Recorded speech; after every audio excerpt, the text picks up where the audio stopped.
I do an immense amount of video production and editing. Most of my time is totally consumed by video, and as such, I have found some pretty useful tools for the job. This video will be split into 3 parts: core media production software, handy video editing utilities, and essential hardware. Most of the software is free and open source, although hardware, of course, costs a fortune.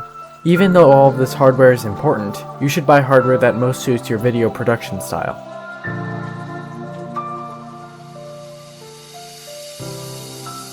The first core media production software is Blender.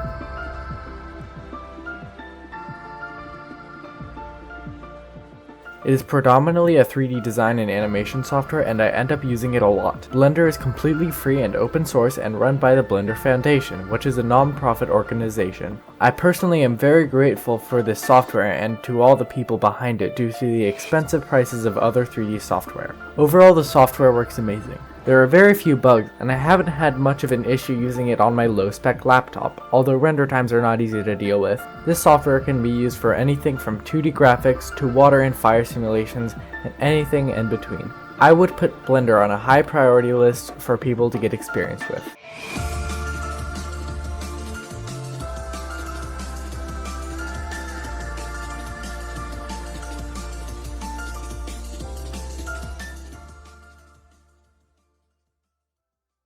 Hey, I cannot call for long, but yes. Hey Elijah, what's your next video going to be about? Probably your logos if they come tomorrow. Okay, your logos. Okay, thanks. Goodbye. Wait, hang on. Why? Bye. The next software I recommend is using Paintnet. This is a photo editing software similar to Photoshop. Here I use it to make a cheesy thumbnail for my friend, but it can also do some spectacular color grading with some plugins. The software is not free, but it is only a $7 one-time purchase, so I personally think it is worth it. If you have to go free, I have heard that GIMP is very good, although I've never tried it.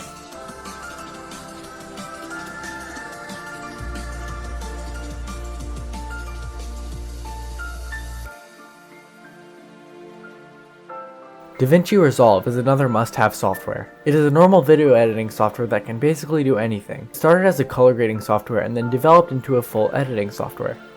Unlike most of the software I mentioned, Resolve is not open source. This means that it has almost unnoticeable ads on the splash screen as well as some limited features that are only available in the paid studio version. However, I found these limitations almost unnoticeable. You can still render in 4K and there's no watermark. I am not one for visual effects, and I do most of my audio editing in a software I will mention later, so I find regular editing and color grading the most useful thing to me. The regular video editing is amazing. There's nothing that really stands out, everything is intuitive and all the features are there. It is so easy to keyframe, and it has very good visual representations of your keyframes. It also has a library of ready-to-use customizable effects, which come in quite handy. Remember how I said that Resolve was originally color grading software? Well, it shows in the color grading workspace. Color grading in Resolve is a pleasure. This whole video is made out of a need for color grading practice, and you can see what it can do. Honestly, I can't praise the color grading enough. Its amazing software comes with one downside. It tends to be very slow on low-spec computers. If you find that Resolve runs too slowly on your computer, I recommend trying HitFilm Express. I used it for a while, and overall it's a decent software.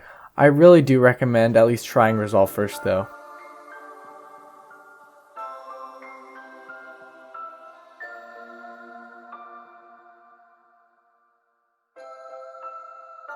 OBS is an open source broadcasting software. I mainly use it for screen recording, and it is also common for streaming. I really recommend getting this one.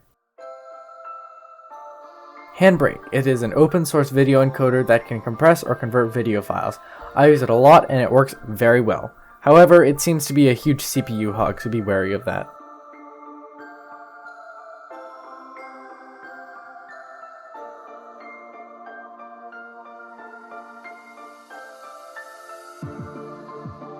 Hardware may be one of my favorite parts of video editing. First thing I will need is an SD card reader. There are lots of different types of SD cards, and having a small adapter that can read any of them is very handy.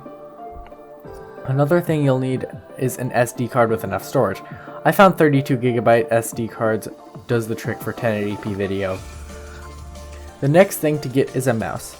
Like actually get one. Here's a $20 mouse that came with my computer. It works great and I haven't had any issues with it. It also comes with some handy macro keys and you can easily adjust the DPI.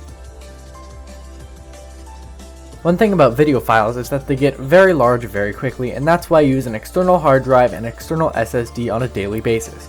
My SSD is fast enough to edit off of when using a fast USB port, and my 5TB hard drive will last me a long time. They're also very useful when transferring files between different computers.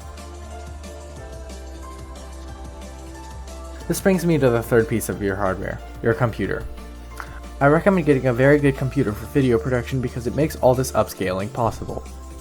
When I stopped using my laptop and I bought this desktop, I immediately could work faster and I could upscale and render in a much more timely manner. You should be getting a very good graphics card as well, as that would help with DaVinci Resolve.